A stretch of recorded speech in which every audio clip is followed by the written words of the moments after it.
ushobora gufata imyaka tuvuge nka 20 uhereye kubara muri 1994 ugakomeza n'ibihumbi 2000 wenda na gatanu ufashe iyo myaka 15 uhereye muri 1990 mu bihumbi 2005 byabaye ni ibintu by'inzitane 1990 habaye urugamba habaho ingorane mu kurwana ubwarwo ibintu byinshi kugira ngo tugiye kubivuga nta mwanya twabona hano no kugerageza kubishyira mu ncamake hanyuma tugera 1994 cyabaye mu gihugu urabizi takaza abanyarwanda barenze miliyoni y'abantu ariko ubwo gutakaza abantu barenze miliyoni ariko hari no kuba ifite ikibazo ubwabyo cyabiteye ubwo ni ibibazo bibiri ibibazo by'abantu ariko noneho kuba ufite ikintu cyateye n'ibyo ngibyo bikaba ni ibibazo biremereye rero kugira ngo duheraho watakaje abantu ufite byateye utuma watakaza ubuzima bw'abantu barenze miliyoni ushobore guhindura amatwara imikorere imyumvire ubaka igihugu nko kuvuga kucyubaka bundi bushya hanyuma igihugu gitangire gishobore gutera imbere nibyo navugaga aho harimo ibibazo byinshi cyane.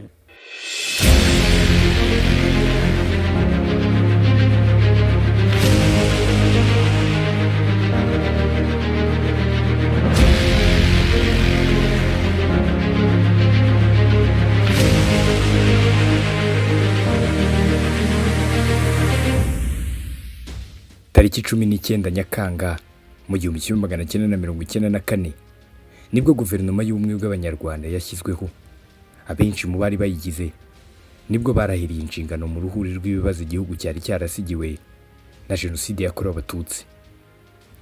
Uyu munsi hano kuri ONENATIONRADIO turagaruka kuri uru rugendo rw'inzitane muri Guverinoma y'ubumwe yo guhera ku itariki ya 19 Nyakanga mu 1994 kugeza amagingo aya.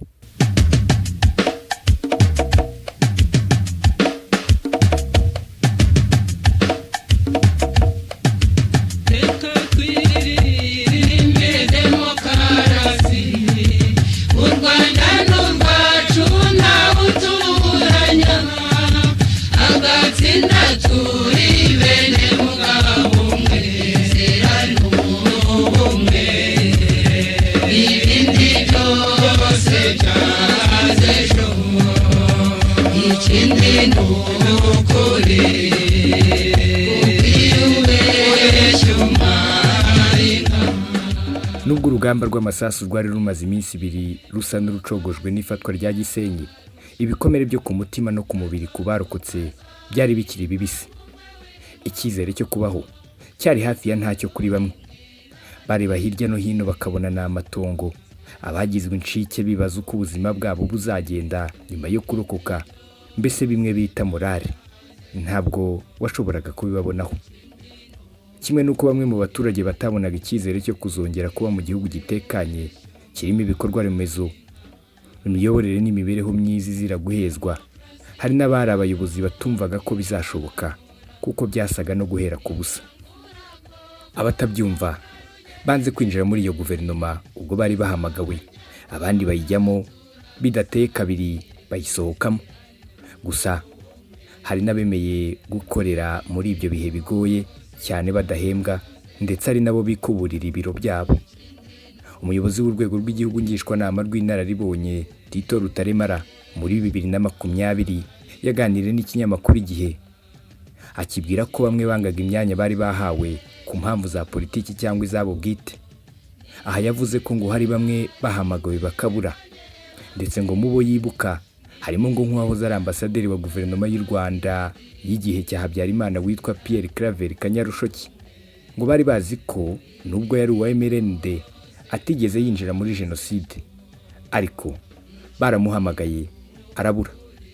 Hari n'abandi bahamagaraga yareba iyo leta itangiye wenda asanzwe yifitiye umwanya mwiza mu muryango mpuzamahanga, agahakana ariko Tito Rutaremara yabwiye iki kinyamakuru ko ngo abo ari inyungu zabo bwite, hakaba ariko hari n'ababyanze ku nyungu za politiki nk'uyu Kanyarushoki. Hari amakuru ko hari n'abari abambasaderi b'u Rwanda muri Canada, Uburusiya n'ahandi bahamagajwe ngo bashyirwe muri guverinoma ariko ntibabyemera.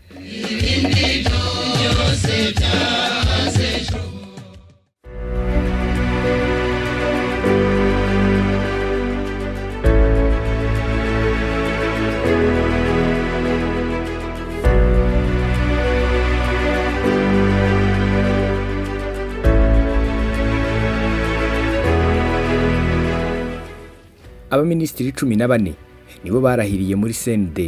Iyi ikaba ari inteko ishinga amategeko y'ubu iri ku Kimihurura ku itariki ya 19 Nyakanga mu 1994 nibwo aba barahiriye muri iyi nteko ishinga amategeko y'ubu.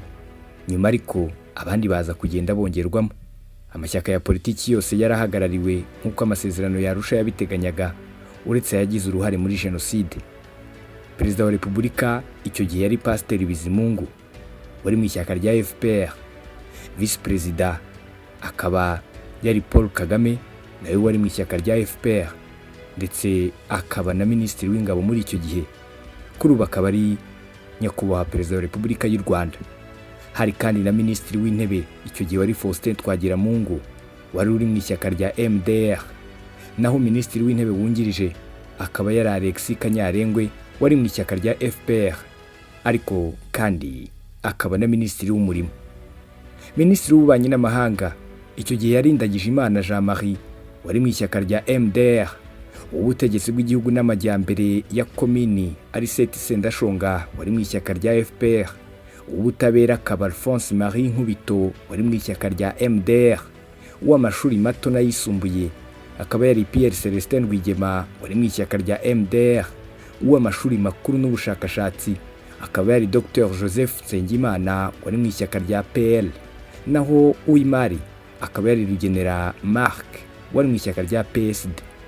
Minisitiri w'ubucuruzi, inganda n'ubukorikori icyo gihe yari Prosper Higiro wari mu ishyaka rya PL. Uw'ubuzima akaba Dr Joseph Karemera wari mu ishyaka rya FPR. Uw'itumanaho no gutwara abantu n'ibintu akaba yari Immaculée Gahima Kayumba wari mu ishyaka rya FPR. Uw'imibereho myiza akaba yari Mugabo Pierre akaba yari mu ishyaka rya PL, mu gihe Ministiri wari ushinzwe gucyura impunzi no gusana ibyangijwe yari Dr Jacques Bihozagara wari mu ishyaka rya FPR. Ministiri w'umuryango no guteza imbere umunyarwandakazi yari Inyumba Rozia wari mu ishyaka rya FPR. Uw'urubyiruko no guteza imbere amashyirahamwe akaba Patrick Mazimpaka wari mu ishyaka rya FPR. Uw'imirimo ya leta akaba yari Charles Ntakirutinka wari mu ishyaka rya PSD. Uw'ubukerarugendo n'ibidukikije akaba yari Menya Inzira Jean Paul Musene wari mu ishyaka rya PDC, naho uw'ubuhinzi n'ubworozi akaba yari Dr Iyamuremye Augustin wari mu ishyaka rya PSD. Minisitiri w'igenamigambi icyo gihe yari Birara Jean Berkimas ari nawe rukumbi utaragiraga ishyaka barizwamo. Hakaba na Minisitiri w'itangazamakuru wari Nkurikiyingoma Jean Baptiste wari mu ishyaka rya MDR. Muri icyo gihe ariko ntabwo byari byoroshye, bivuga ko rwose bakoze nta mishahara bikuburira ibiro. Perezida Kagame yigeze kuvuga ko nyuma yo guhagarika jenoside yakorewe abatutsi mu 1994 kubaka igihugu byahereye ku busa. Ubwo yari mu kiganiro na RBA mu mwaka wa 2017 yivugiye ko rwose ngo abyibuka, kuko guverinoma ya mbere ngo bagiye bagerageza gushyira ibintu hamwe muri Nyakanga mu 1994. Avuga ko rwose ngo agerageza kubyibuka neza, gusa ariko ngo agakeka ko kugira ngo ajye mu nshingano zimwe ngo ashobora no kuba icyo gihe yaratiye ikoti.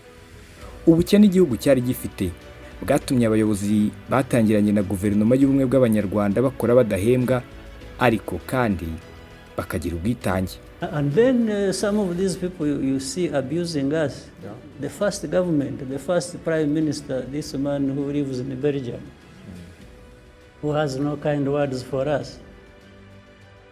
Even the first suit he put on was bought by that man. And all these other, and even this man the first person to run from here, somebody called Jean-Marie Vianney something. Ndagijimana. Ndagijimana, the one who used to be the foreign minister. Yeah. Not only did he benefit from that money, he actually stole it. Yes, he was given, when the first day he was going, I think he ran away with $200,000 that he had been given to go and start opening embassies and so on. So $200,000. That was from that time. The man went and stayed with the money. I don't know how far it has taken him, but I don't see much he has. So I'm just trying to give you these nitty-gritty things to show you there is no one way of building something as long as it is not breaking the law or the norms of society or anything. So, but you can see these people saying, oh, how does RPF do business? So you can see this is how we started building from nothing. Oh, the other thing is the members of RDF now, who used to be RPA, they did not get their first salary until 1996, 2 years after.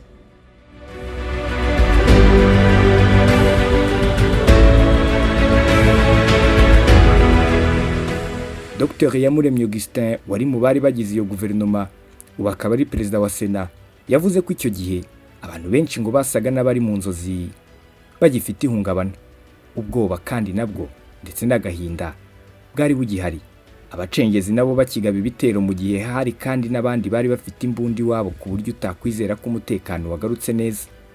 Iyamuremye yabwiye ikinyamakuru Igihe ko habaye ubwitange bw'abanyarwanda bose mu kongera kubaka igihugu, by'umwihariko abasirikare. Ubwo buzima ngo bamaze igihe babukoreramo bigeze ubwo bamwe batangira kwikura mu nshingano. Abo barimo Twagiramungu Faustin weguye muri Kanama mu 1995 agahungira mu Bubiligi, na Nkurikiyingoma Jean Baptiste wamukurikiye, Seth Sendashonga wahungiye muri Kenya muri uwo mwaka, Jean-Marie Ndagijimana wahungiye mu Bufaransa atwaye amafaranga yari yahawe ngo afunguze za ambasade, wari guverineri wa Banki Nkuru y'u Rwanda ndetse n'uwari ushinzwe imyigishirize mu biro bya Ministiri w'Intebe. Dr Iyamuremye yakomeje avuga ko rwose ngo byari bigoye guhembwa kuko nyine igihugu nta mafaranga cyari gifite, amabanki akaba yari yarasahuwe na Beneri ngo yarimo barayahunganye imisoro icyo gihe ntabwo yinjiraga, mbese byari bigoye. Ati iyo wabaga Ministiri ku munsi wa mbere wabaga nta wundi mukozi ufite. Niyibizi Bonaventure numwe mu bageze muri Kigali igihugu kimaze kubohorwa nyuma gato yuko hashyizweho guverinoma y'ubumwe. Yabanje gukora mu muryango w'abanyamerika ushinzwe iterambere USAID mu 1997, yinjira muri guverinoma ari Ministiri w'Inganda, Ubucuruzi n'amakoperative. Uyu yavuze ko nubwo igihugu cyari kiri mu bibazo byinshi byatewe na jenoside, ngo hari abantu bafite umutima wo kongera kucyubaka. Ati abantu kenshi wasangaga bafite umwete wo kugira ngo igihugu gisanwe, nubwo bitari byoroshye nyuma y'amacakubiri yari yaramunze igihugu igihe kirekire, jenoside n'ingaruka zayo n'impunzi nyinshi. Wabonaga ko abantu bakora atari kureba umushahara, ahubwo bafite umwete wo gutanga umusanzu kugira ngo twongere kugira igihugu. Impamvu amafaranga atari urwitwazo niyibizana bihera kuko hari n'abaministiri bagendaga mu modoka z'intizanyo jenoside ikirangira, abandi ntaho gukorera bafite. Niyibiza avuga ko ngo y'u Rwanda rwa nyuma ya jenoside rutagira abayobozi bareba kure, ntaho igihugu cyari kugana. Abishingira ku mutima, ubwitange n'imyumvire byabaranze, aribyo byatumye bashobora guhangana n'inzitane z'ibibazo igihugu cyari gifite, kikaba kigezaho kigeze kuri ubu ngubu. Abaministiri bamaze igihe kinini bataratangira guhembwa, aho bahembewe nabwo bagenda bahabwa make, kugeza muri 2003 umushahara wa ministiri ukaba wari 62,000 by'amanyarwanda.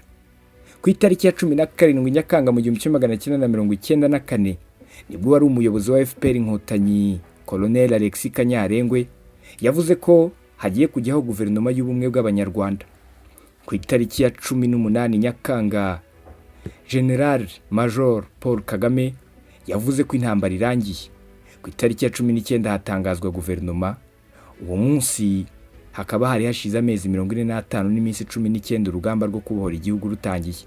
Mu ijambo yavuze ubwo abaministiri barahiraga, General Major Paul Kagame wari vice president akaba na ministiri w'ingabo icyo gihe yavuze ko ngo ari igihe cyo guhaguruka bagakorera hamwe nkuko bari babikoze mu bihe byashize, bigatuma bageraho bageze uyu munsi, bagashyiraho guverinoma bafitiye icyizere ko izayobora igihugu ikakigeza mu nzira y'iterambere.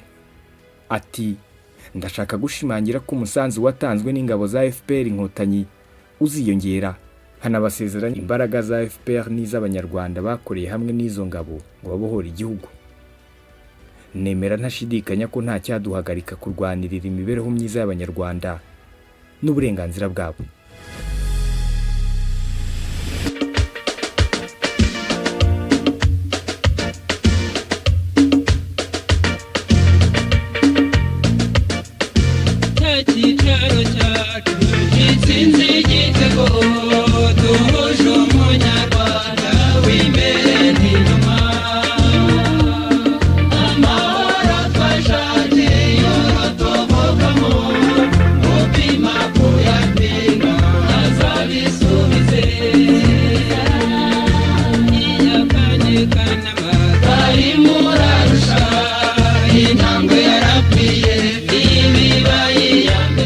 Bake mu bari abaministiri b'iyo guverinoma kuri ubu nibo bakiri mu mirimo ya leta, abandi bakaba bari mu kiruhuko cy'izabukuru.